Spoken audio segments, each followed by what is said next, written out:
English কিচেনের নতুন একটি ভিডিওতে আপনাদের সবাইকে স্বাগতম জানাচ্ছি। আজকে আমাদের topics pronunciation of the. Actually আমরা যখন কথা বলি তখন কখন আমরা দি সাউন্ড ইউজ করব আর কখন আমরা বলবো দা।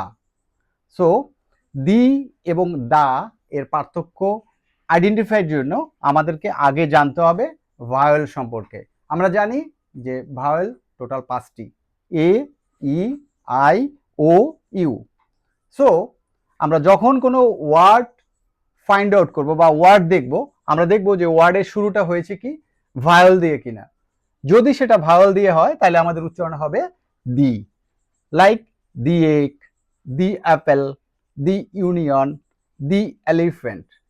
আমরা দেখতে পাচ্ছি যে প্রত্যেকটা ওয়ার্ডের প্রথম অক্ষর কিন্তু ভাওয়েল দিয়ে শুরু।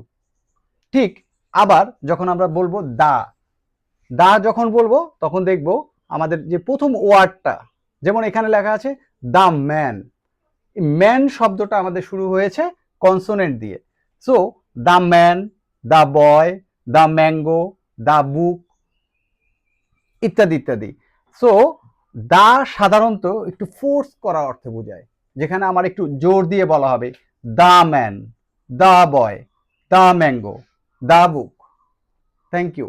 যদি কারো কোনো এটার সম্পর্কে আরো বিস্তারিত জানতে ইচ্ছা হয়, ডেফিনেটলি কমেন্ট বক্সে আমাদের সাথেই থাকুন। থ্যাংক ইউ সবাইকে।